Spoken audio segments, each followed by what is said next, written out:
السلام علیکم ورحمۃ اللہ۔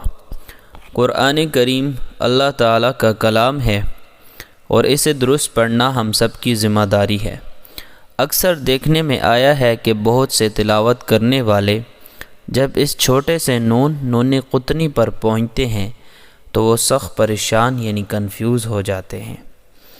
کچھ لوگ یہاں یہ غلطی کرتے ہیں کہ وہ نون کو بالکل پڑھتے ہی نہیں، اور کچھ لوگ تنوین کے ساتھ اسے ملا کر غلط پڑھ دیتے ہیں۔ یہ ویڈیو ان تمام بہن بھائیوں کے لیے ہے جو اپنی تلاوت میں خوبصورتی لانا چاہتے ہیں۔ آج میں اسکرین پر واضح نشانات کے ساتھ دکھاؤں گا کہ اکثر لوگ کہاں غلطی کرتے ہیں اور اس کا صحیح طریقہ کیا ہے۔ مثال نمبر 1 ہے ہمارے پاس پارہ نمبر 26 سورہ قاف آیت نمبر 33۔ وَجَاءَ بِقَلْبٍ مُنِیبٍ، یہ ہمارے پاس پہلی مثال ہے۔ یہاں آپ دیکھیں منیب، یہاں پہ آیت ختم ہو رہی ہے اور اس کے بعد جو الف ہے اس کے اوپر کوئی حرکت نہیں، اس کے نیچے چھوٹا سا نون ہے، اس کو نون قطنی کہتے ہیں۔ ٹھیک ہے، جب آپ یہاں پہ وقف کریں گے تو پھر آپ ایسے پڑھیں گے وَجَاءَ بِقَلْبٍ مُنِیبٍ۔ اب یہ جو الف ہے اس کے اوپر آپ پیش لگائیں گے۔ ٹھیک ہے جی، اُدْخُلُوهَا بِسَلَامٍ، وقف کی صورت میں اس کو ایسے پڑھا جائے گا وَجَاءَ بِقَلْبٍ مُنِیبٍ ادخلوها بسلام۔ ٹھیک ہے جی، لیکن جب آپ اس کو وصل کر کے پڑھیں گے ملا کے پڑھیں گے، ٹھیک ہے، تو پھر آپ ایسے پڑھیں گے وَجَاءَ بِقَلْبٍ مُنِیبٍ ادخلوها بسلام۔ دوبارہ سنیے، جب آپ وصل کریں گے ملا کے پڑھیں گے تو آپ پھر ایسے پڑھیں گے وَجَاءَ بِقَلْبٍ مُنِیبٍ ادخلوها بسلام۔ ٹھیک ہے جی، میں نے وقف کا طریقہ بھی بتا دیا اور وصل میں پڑھنے کا طریقہ بھی بتا دیا۔ اب کچھ لوگ یہاں پہ غلطی کیا کرتے ہیں، وہ جب یہاں پہ وقف کرتے ہیں تو وقف کی صورت میں وہ ایسے پڑھتے ہیں وَجَاءَ بِقَلْبٍ مُنِیبٍ ادخلوها بسلام، ایسا پڑھنا غلط ہے۔ ٹھیک ہے جی، جب وقف کریں گے تو پھر نون قطنی نہیں پڑھا جائے گا، پھر آپ یہ سامنے جو آپ کی الف ہے جس کے اوپر کوئی حرکت نہیں، یہاں پہ آپ پھر پیش لگائیں گے ادخلوها بسلام۔ اب رہی بات یہاں پہ پیش کیوں لگائی جائے گی، وہ اس لیے کہ یہ جو کلمہ ہے ادخلوها، یہاں پہ جو تیسرا حرف ہے اس کے اندر خا ہے، اس کے اوپر پیش ہے۔ ٹھیک ہے جی، تو جب تیسرے حرف کے اوپر پیش ہو تو الف کے اوپر پیش لگا کر پڑھی جاتی ہے۔ ٹھیک ہے جی، اور دوسرا فارمولہ یہ ہے کہ جب تیسرے حرف کے اوپر زبر ہو یا تیسرے حرف کے نیچے زیر ہو تو پھر الف کے نیچے زیر لگا کر پڑھی جاتی ہے۔ ٹھیک ہو، کلیئر ہو گیا جی؟ دونوں فارمولے دوبارہ دہراتا ہوں۔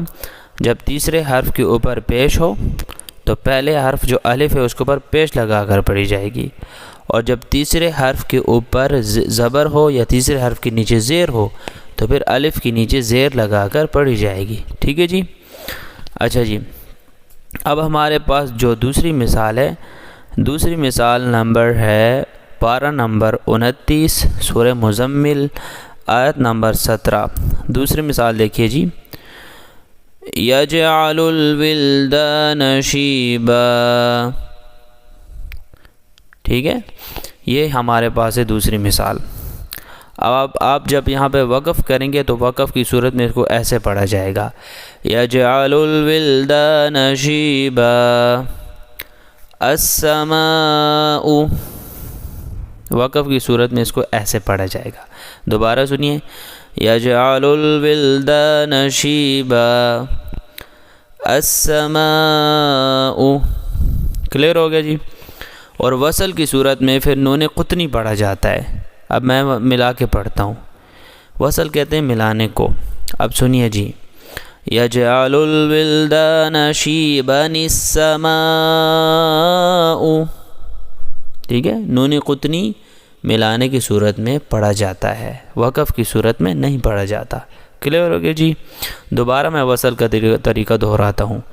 یجعل الولدان شیبا السماء، کلیئر ہو گیا جی؟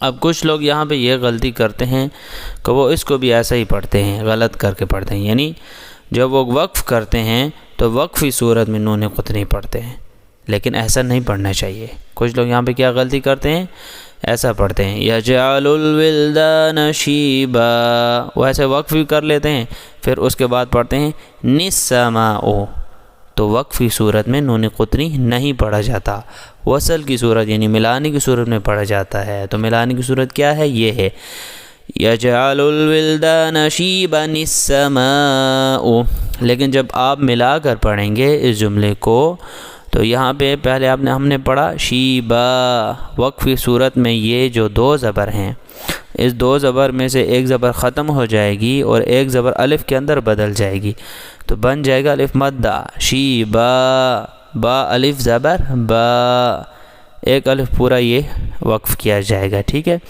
اس کے بعد پھر پڑھا جائے گا السماء، وقف کی صورت میں، ٹھیک ہے۔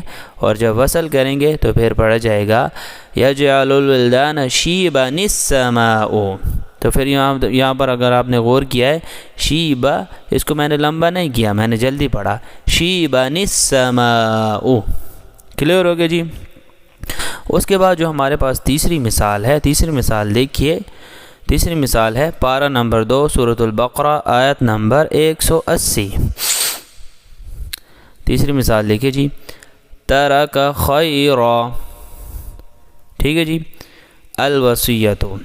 اب یہاں پر اس کو وقف میں پڑھنے کا طریقہ کار یہ ہے، اب سنیے، جب آپ یہاں پہ وقف کریں گے تو اب دیکھیں یہاں پر وقف جائز بھی ہے، ٹھیک ہے جی۔ جب آپ اس کو وقف کی صورت میں پڑھیں گے تو ایسا پڑھیں گے ترک خیرا الوصیۃ، یہ وقف کی صورت ہے۔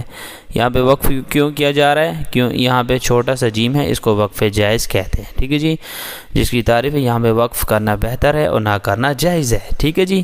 تو جب وقف کریں گے اس جملے پر تو آپ ایسے پڑھیں گے ترک خیرا الوصیۃ، الوصیۃ الف کے اوپر کیوں زبر لگائی گئی؟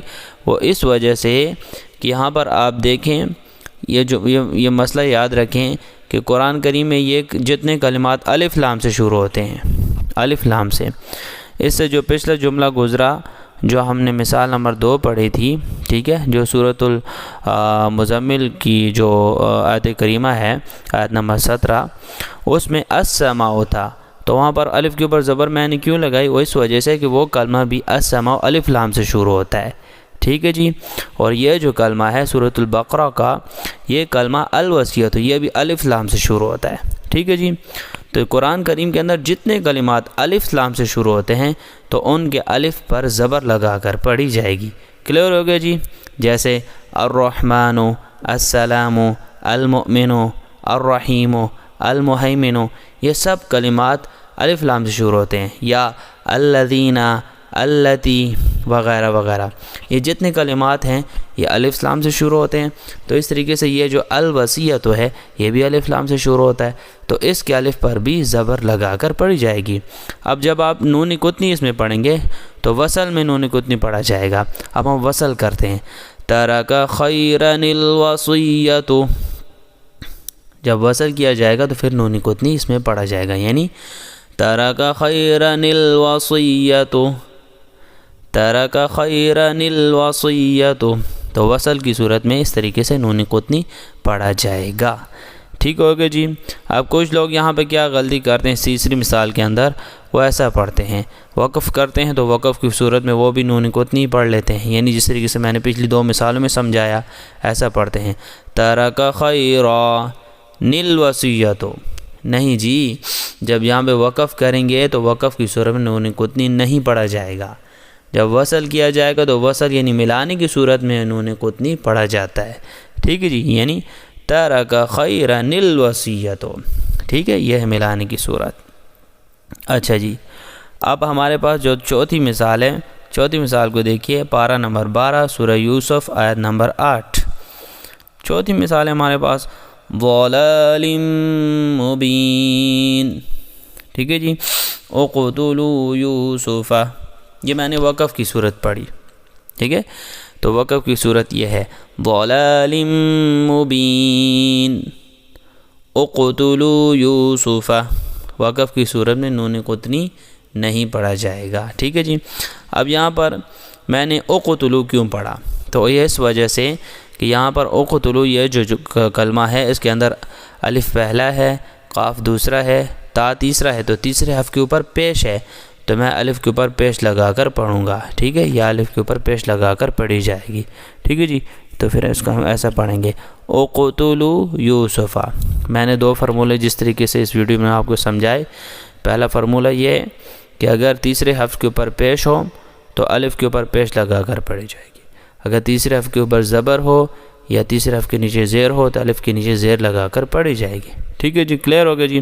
اور میں نے دوسری بات یہ سمجھائی کہ قرآن کریم کے اندر جتنے کلمات الف لام سے شروع ہوتے ہیں تو ان کے الف پر زبر ہی لگا کر پڑھی جائے گی۔ تو یہ جو ہمارے پاس چوتھی مثال ہے ضلال مبین اقتلوا یوسف، یہ ہے اس کی وصل کی صورت۔ اب اس کو ہم نون قطنی کی صورت پڑھتے ہیں، ٹھیک ہے، یعنی وصل کی صورت۔ وصل کی صورت دیکھیے جی، ضلال مبین اقتلوا، ضلال مبین اقتلوا، ضلال مبین اقتلوا، ٹھیک ہے جی، تو ہماری یہ وصل کی صورت ہے۔ اچھا، اب کچھ لوگ یہاں پر بھی غلطی کرتے ہیں، وہ وقف کی صورت میں نون قطنی پڑھتے ہیں، یعنی ایسا پڑھتے ہیں ضلال مبین اقتلوا، تو ایسا نہیں پڑھا جائے گا، ٹھیک ہے جی۔ یہ بات میں اس لیے بار بار دہرا رہا ہوں تاکہ آپ لوگوں کو سمجھ آئے۔ وقف کی صورت میں جب آپ وقف کریں گے تو وقف کی صورت میں نون قطنی نہیں پڑھا جائے گا، ٹھیک ہے، لیکن جب آپ اس آیت کو دوسرے آیت سے ملا کر پڑھیں گے تو اس صورت میں نون قطنی پڑھا جاتا ہے، ٹھیک ہو گیا جی، کلیئر ہو گیا جی۔ ناظرین، کچھ لوگ اس لیے پریشان ہوتے ہیں کیونکہ وہ الف پر زیر یا زبر ڈھونڈ رہے ہوتے ہیں۔ یاد رکھیں نون قطنی کے بعد والا الف ہمیشہ خالی ہوتا ہے، ٹھیک ہے، کیونکہ ملا کر پڑھتے وقت اس کی ضرورت نہیں رہتی۔ اگر آپ دائرے پر رک جائیں یعنی آیت پر رک جائیں تو نون قطنی کو چھوڑ دیں، لیکن اگر ملا کر پڑھیں تو نون کی زیر کو اگلے ساکن حرف سے جوڑ دیں۔ امید ہے آج کی اس ویڈیو سے آپ کی یہ الجھن دور ہو گئی ہوگی۔ اگر آپ کو لگتا ہے کہ اس سے دوسروں کا فائدہ ہو سکتا ہے تو اس ویڈیو کو ضرور شیئر کریں۔ اللہ تعالی ہم سب کی تلاوتوں کو قبول منظور فرمائے، آمین ثم آمین، بجاہ نبی الامین صلی اللہ علیہ وسلم۔